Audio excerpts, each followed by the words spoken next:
Hello and a warm welcome to another episode. My guest today is Tillmann Horn, working for Xentral. He started as a full-cycle account executive and then built up the entire outbound motion. Now he is leading the outbound SDR and inbound BDR motion in DACH and international markets. We talked about the sales machine, aka the beauty and the beast. We talked about finding the right go-to-market motion with focus on ACV and a lot of other learnings. Welcome, Tillmann. Pleasure to have you. Yeah, thanks a lot for having me, Björn. It's a pleasure to talk today with you. When I looked at your LinkedIn profile, you had a tremendous journey at Xentral. So you started classically as a full cycle account executive, and now you're leading not just the SDR, but also the BDR team. So I'm super curious to learn what was the path and what were the learnings. Looking backward, it's so much easier in some regards.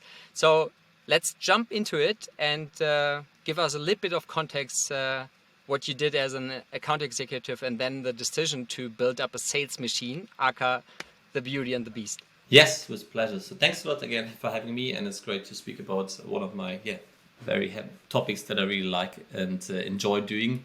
As you said correctly, so my whole career I've started in sales, always software sales. I was always a full cycle AE, so the very classical way, and doing things, generating my own pipeline, following up with leads. Still, also at the beginning, I actually did some account management, but I quickly learned that that's not really my most desired passion in a sense. And so fast forwarding to Xentral, I started there around two and a half years ago. And was also a full cycle AE, enjoyed it very much in order to learn the product very well and to understand, what's really the pain point of our customers, otherwise you can't really sell. But at some point I realized also that it wasn't really easy for my colleagues, or not all of my colleagues at least, to really go outbound by themselves and do that kind of in a scalable and also continuous manner. And that's kind of when I talked to my boss and said, hey, can I somehow support you in bringing them going more outbound, because I think it's very busy or very important, of course, also for the whole organization. And that's kind of led to, for me, becoming a team lead quite quickly after 1 year of being a full cycle AE. In between, I led also an outbound agency as a project management. Basically, it was up to 15 outbound reps. So it was a very cool experience as well. But at some point we said, hey, look, we want to build also a team inside. So 9 months ago approximately, I started the inbound or outbound team internally with 3 reps, including 1 lead sourcer itself. And as you said rightly, since 1 month, I'm also supporting the inbound motion in this aspect. Both, of course, very different challenges to itself. But I can say that we kind of found a good way of working with things. And as you mentioned before as well, we started using the so-called, I call it the beauty and the beast. So it's kind of like a model that has a data layer below, and then some sales engagement tools on top in order to just reach scalability and do everything in the same way. But why is it the beauty and the beast? If you use the data correctly, it can be a beauty. If you, like many organizations, fill the CRM with a lot of crap, so to say, then of course can be a beast, and you don't know what's up and down anymore. So that's why I think the name fits quite well. And of course, we're building it further at continuously, but it's been a good journey so far, and I'm quite happy with the results that we have currently.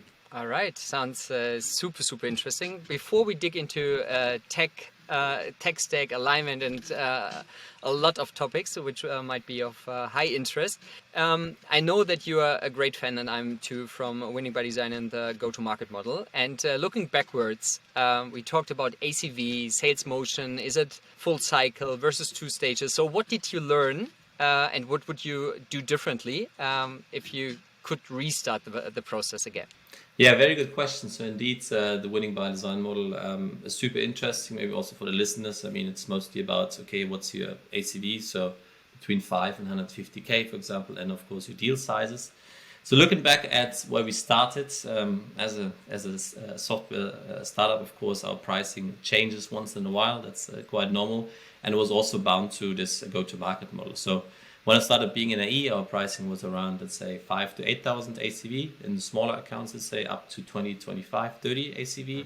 And then we started, said, why don't we start like a real outbound motion and go forward with that? And then was the kind of the big question mark came up again. So what do we do with our ACV? Because it's actually quite small. Also for the listeners, if I recall correctly, a two-stage prospecting cycle only makes sense from like 15,000, 20,000 onwards, somewhere there. And so that's kind of what we also looked at and said, okay, if we start an outbound team ourselves, we need to go up market, because these small deals, they will bring too much cost of acquisition, of course, and that will bring our payback period way too high in a sense.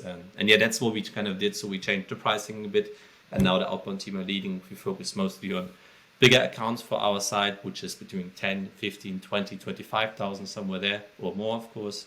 And but at the same point, of course, you always had to align with the product. Okay, what can we actually do? How much we don't want to go too enterprise, or we can't because we can't service it. And so it's quite a wild ride. So in the end, if I look back to answer your question, I would say maybe, think a bit. We should have thought about the pricing a bit earlier, a bit smarter in a sense, and then align our go-to-market motion to it. And this is something I could recommend to, let's say, founders or new software businesses all around the world, because that's really in the end the most important in order to grow successfully or scale it in a way to survive or to live with it well, in a sense. Yeah, extremely important learnings, I would say. And in your defense, I would say when you started the process, growth was it wasn't sexy back then to look at costs too much. So it was probably, I assume, it's kind of grow whatever it takes, whereas now it becomes sexy out of a sudden to look at CAC payback period and healthy unit economics. Yeah, 100%. And that's that's in the end, it's retrospective. That's how it is. And if you look at a lot of software companies, that's just how it is. And but I think it's a really good move that we do currently. It's not easy, I have to be honest, because opening big accounts is very hard. Identifying bigger ones just takes longer sales cycles and so on. But I can say we kind of moved in the right way, and the team feels like this as well. But of course, it's not an easy way to go forward.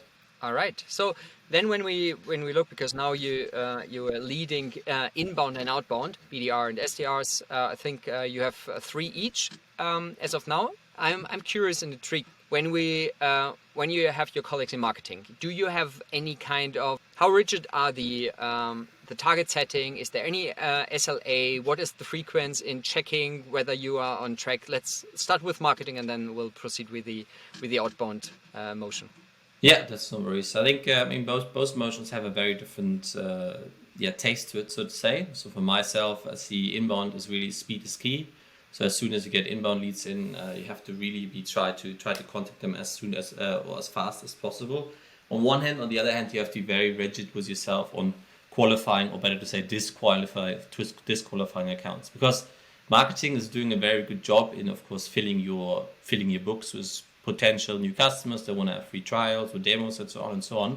But on the other hand, there's always window shoppers in there, people that have no intent to buy. There's people that bring bad data in, and you don't want that in your CRM system neither, So like that was kind of the biggest change, or like we did in accordance with marketing, that we say, look, we're going to be very, very hard from the beginning on in disqualifying what doesn't fit our ICP, what doesn't have a buying intention. So no buying intention, for example, we put into a webinar, or like in a joint session was an AE, for example, just in order to save or to really make sure that our other conversion rates down the line stay also stable, and that we focus on the right deals, because that's more and more important now.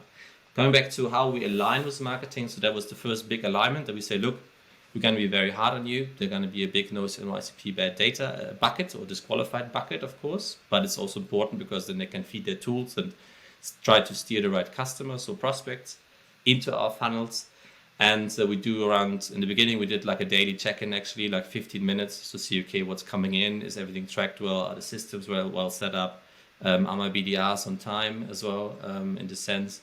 And then the last very important aspect there is also to rely on is the time to contact. So we just look at, that's my vision now for the next, let's say, 2-3 months, to really get into a time to contact between 5 and 10 minutes, actually, for leads that are interesting for us, up to a maximum time of like 30 minutes, because we see that there's just a very big, like the conversion rate to meetings is way, way better. And recently I just saw also a post from the CEO of High Rise, I forgot his name, but he also sees that in his company, and yeah, exactly. So that was like kind of like was cool to see that they also have the same problems in a sense, but also solutions in this area. So just to thinking out loud, so you're serving one ICP client segment, so and both, so serving these one ICP, you have one channel is inbound marketing driven and the other one is outbound driven, or do you have different segments within your ICP? So it's a bit more complicated. So we have different, we segment them basically by employee account, which is the easiest. So it can be also revenue in a sense. We have small, medium, big in a sense. And the small and mediums and big ones come via inbound, but on the outbound motion, because we want to stay true to the model, we mostly focus on the medium to large ones. So everything that's too small, we don't really forward them, or sometimes only if they might have some buying intent, just in order to keep the pipelines also then clean. And the AEs, of course, give them something to sell in a sense. So that's kind of the separation of them too. And of course, we see as well in outbound, we can steer the accounts. It's account-based selling, right? We can steer way better where we want to get into. We can try to open accounts more strategically in a sense. And we see big benefits in having an outbound team in this area as well. Okay, so to a nerdy question, but I recently heard a podcast from Mark Roberge, a big fan, former CSO of HubSpot, and he was having a discussion on target accounts and whether buying intent is a valid criteria to disqualify. Because his take was, if you ask a classic sales leader, of course you would like to have C-level, dedicated buying persona, and he said, let's be real. So marketing is contributing the right account. And if this is an intern or a working student who is preparing that decision process, don't qualify too early. So I'm just curious, what is your take on that? Yeah, I think I agree on that. And also there we have to kind of let's change the viewpoint again between inbound and outbound. I will start with inbound. Inbound, of course, that's why we try to respond as soon as possible, that we have the person on the line when they maybe even look still our website, because then we can also define, hey, what are you doing here? Kind of like, what are you looking for? What kind of information you need? Do you just want information? Sorry, are you trying to set up a meeting for your CEO? Are you an influencer, for example? So that's very important, of course, to find out. And that's what I also mentioned before, we really have to ask a lot of questions in order to find out what they really need. And then we can kind of put them in the right bucket. So I'm fully with this statement. For sure, we want to speak to everybody that wants to speak us. Yes, in an inbound motion, yes, but they have to bring some intent at least, or tell us what they want, because then we just schedule a meeting accordingly. On the outbound side, I would even say it's even a bit different. So outbound, you basically just disrupt someone's day and say, look here, that's our solution, or that's your problem and that's our solution to it. Isn't that interesting for you?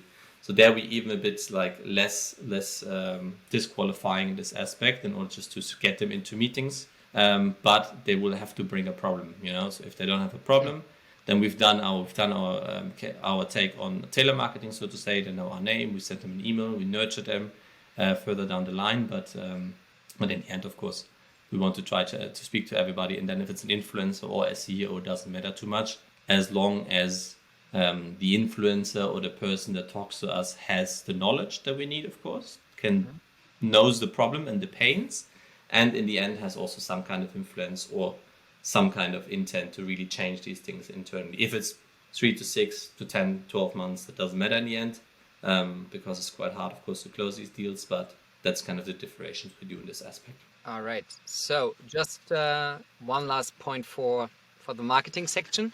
How do you define common success? Is it pipeline contribution, or what is the metric that you have as kind of a common metric? So the common, so for the whole alignment of sales and marketing is net new customers, or we at least steering towards that at the moment. We still have, of course, broken down goals, that we have the MQLs, then we generate the SQLs from there, then they go from SQL to opportunity close one, and so on. So we still do that and have our conversion rates on that. But in the end, that's the main metrics. If we don't bring new customers, then something is very broken in a sense. So we just have to find out what's the issue. And that's when it helps us, like this granular spreading down of the conversion rates and so on. That's really good then in this sense. But the bigger aspect really needs to be on the common goal to bring new customers. That's, in the end, I think, something we also learned over the process, or many software leaders learn over the process. These customers, of course, have to stay as well. And I think that's a really big misconception actually in our common sales methodology, that we say, look, we close, the sales department closes it, and then we're done with the customer, pass to customer success. But that's when the cash cow starts, or after the onboarding, of course. So I think this conception also has to kind of change, and we see it also, listen to another podcast. We don't see that in our common CRM systems currently. The deal stages are to close one, but there's no like customer success methodology or support within these CRM systems in order to really milk the revenue of these accounts and support them the way they need it, of course, to face their challenges. So that's another learning for myself as well, actually, to go for that. And so are you in HubSpot, or which system are you using right now? Yeah, exactly, HubSpot. Yeah. I think they improved quite a lot. It gets messy as soon as you how you're billing primarily, and they just have a lot of exchange with the ref ops. So one thing is to build up a post-purchase pipeline and get an idea about onboarding and really measuring impact. We won't go this way right now, but the other thing is to really get payment data in and see what is happening in terms of revenue. Then it gets at least super messy. So if anyone has solutions in that space, I think we both are very curious to hear about that. Most definitely. I mean, we have some silos, right? We use then some different tools to do everything itself, but it's nowhere really together. So it's a big issue. I think there's no solution out there. So anybody, please hit us up. All right. So let's one last thing on, because marketing sales alignment is super crucial, and it will come to a SDR motion as well. So of course revenue, and I really like the general attitude towards it, because whatever marketing is doing, it should result in actually booked committed revenue. On that way, and especially kind of handing over to your team, so you looking at number of MQLs and then sales executive leads, but also the revenue, or what is kind of that more granular metric you're looking at? Yeah, so basically, I mean, if you get the leads from, the leads in a sense still from marketing, it's an MQL. Usually depend, of course, what stage they're in. If it's a white paper, then it's not an MQL because we don't see it working. It works. But going forward, as soon as we qualify them into an SQL, we do a package estimation, so to say, on an employee account. So we have like in an inbound motion, we have more knowledge, let's say. We can kind of estimate, okay, what's the apps they're going to need, what kind of employee accounts they need. But in order to keep it simple, we just estimate on the employee account and say, okay, that's then, I don't know, 1,500, 2,000, whatever. Yep. And then it's also good for preparation for the AE in order to see, okay, how complex will this case be? What am I supposed to sell into that account? And I mean, we see a lot of friction in these parts, of course, because there's big companies that come to us and just want to speak about a small package because they're just starting up, which is also then fine. But at the same time, we try to, because our goal in the end for the AEs is also ARR or MRR in the sense, we have to adjust it, or we edit it in this mix. All right. On terms of compensation, are they incentivized on pipeline contributed, or, like you're saying, really realized revenue?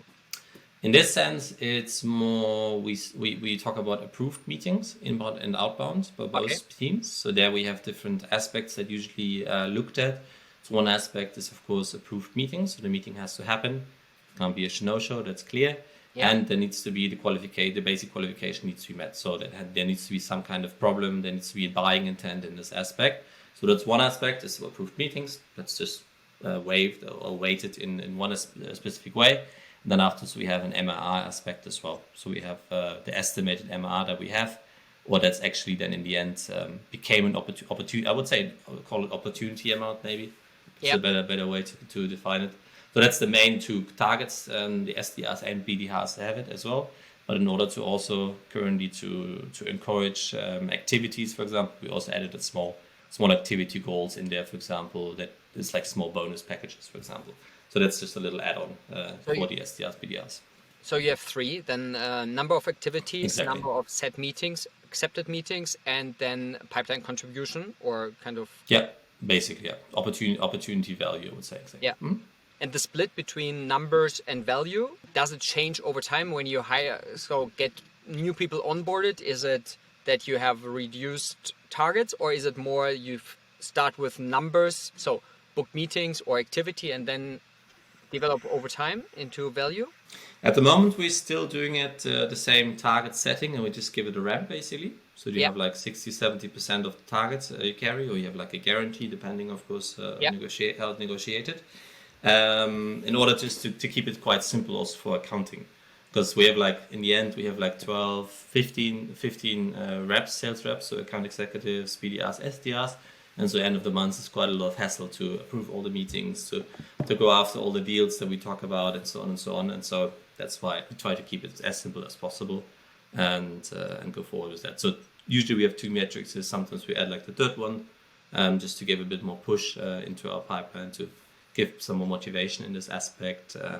But it's challenging, I have to say, like compensation models. I mean, it seems simple, but in the end it's very tricky. How can you motivate everyone? How can you at the same point stay in line with business and not overpay? And so yeah, also if there like someone has like the magical formula of it, please pass it over to me. I'm still trying to figure it out on this pre-sales part specifically as well. Yeah, and I would dare to say, if there's a silver bullet flying around, I would be skeptical. Of course, there is some best practices. I think kind of the value so the value part in terms of the pipeline contribution or the value of the opportunity is I see more and more as best practice. Some go all in, others kind of like you kind of have a balance between quantity and value contributed, but then even kind of what is the amount between fixed and variable? How does it fit also to the AE? What does it mean? We talked about CAC payback periods. How does it fit then on a bigger scale? This, I think, we could easily fit in an entire episode or even a book to do it properly. 100%, yeah. So just looking at the time, it's super short while. I have definitely, I would be super curious about kind of learnings on the tech stack side. You wanted to create your intention was to build up a machine, and so what is definitely on the must-have list if I would like to do the same? Yes, sure. I can give you, I mean, in regards of the time, it's going to be quite short, but in maybe best practice and also specifically for the outbound motion. So my main aspect was, okay, what's one bottleneck that most companies face? So also we did, in a sense, we need someone that full-time or part-time sources leads for us. So we basically give the ICP. Then we bought some databases like EchoBot, for example, works very good for Germany. I think now they call Dealfront or something else. So they're very good in quality. Big kudos to them. So that makes us help. Then we have a person that's really, let's say, the data ninja. So it's just sourcing our right ICP, building lists, building a vertical list if you want, and so on. And this we push then into our as main source of tools, HubSpot, of course. And afterwards we use SalesLoft as a sales engagement tool. In the end, you can use any sales engagement tool that is well integrated into your CRM. That's also a very big learning. SalesLoft at the moment is like on the verge of being well integrated into HubSpot, but there's still not everything in there. So I think it's a very important aspect. And then you need, my biggest learning as well, to run this motion, you need one person that is really enforcing the use of sequences. So basically, okay, we use multi-channel sequences, emails, calls, LinkedIn, and then build like a kind of like test bucket where you can test within a short time, 1 or 2 months, for example, what works, what doesn't work, and then feedback it first of all to the whole team, of course. Share the best practices in providing like templates, providing templated sequences also for account executives that want to go outbound, for example. And then in order just like, to build kind of like a playbook of what works and what doesn't work, and then spread it to the whole organization. So in the end, it's actually not that complex, but you need to be really dedicated in order to follow it and also read the data the way that fits your industry. Because I mean, we see a lot of like insights from US companies that are sometimes right, sometimes of course also off for the European markets, and then it really depends on your on the channel that works best for your segment. So for example, for us currently we work mostly on phones, so we do a lot of cold calling because that's our best channel in a sense, but of course it gets supported also by LinkedIn as a supporting channel in a sense, which is still growing in Germany. Like our segment, small companies don't have that so far. And emails, for example, they don't work that well due to other factors, or like because inboxes are super like swamped. But of course, in the end, it's all a mix, right? It's like awareness and performance all together. And yeah, so I think it's like very, very important to really look at your own industry. Don't take it for granted if you see some influencer on LinkedIn says, you don't never have to call again. But it can be in this industry, yes. But most of the time, especially German markets, the Mittelstand, I'm not sure what it's the English word for that, so the small, medium-sized businesses in Germany, you can't reach them via LinkedIn, you know? You have to call them, you have to send them an email, you have to go there, send them like a letter or whatever. Be a bit more thinking out of the box and test it yourself, and then you will find it out quite quickly. Yeah, and also have the general mindset that rarely one touch point or one channel is enough. So you mentioned calls are working well for you, but probably they are, like you're saying, they are supported by LinkedIn. You might have also some touch points you aren't aware of through marketing. So at the very end, you have kind of these still gray area of what is really working, because at the very end, it's factoring in different touch points, and then you have a strong leading touch points or a sequence where you actually get into the accounts. Yeah, the last part to add there, I mean, it's most important is consistency, right? So like outbound as inbound, it needs to be consistent, and you only see after a few months or half a year, whatever. If your rates stay consistent in one sequence, for example, then you know, okay, that works. Or also reps, then you see, okay, that's they do something good. But that's, I mean, the basics in sales, anyways. Yeah, but I think it's a perfect closing remark, because we started from the strategy of setting up the outbound motion, bearing in mind the go-to-market model, whether you use winning by design or any other stuff. But the rule of thumb is below 10. I wouldn't do it at all. 15K is kind of the winning by design model. We touched into the different ways of handling inbound leads and outbound leads. We got really great insights on the tech stack. Like you're saying, it's not too complicated, but it gets messy quite quickly. And mastery is a totally different topic. And even you said it's kind of the classic resilience and being consistent. I would say it's a major factor of success to be consistent, whether it's be the value proposition or focusing on ICP, but really also doing it continuously. So curious if I have left anything unmentioned within my wrap-up, Tillmann. Otherwise, please add. No, I think it was a perfect summary of the whole talk, and thanks a lot for having me again. In the end, of course, sales is the same as it's been like 20 years ago. It's hard. It's not easy. We have a lot of fancy tools we can use, but in the end, you know, it's still the same. It's just hard work to make it work. But in the end, this can be also very fun. So yeah, thanks a lot again for having me. Thank you. Nothing to add, and have a wonderful day. Thank you. Bye bye.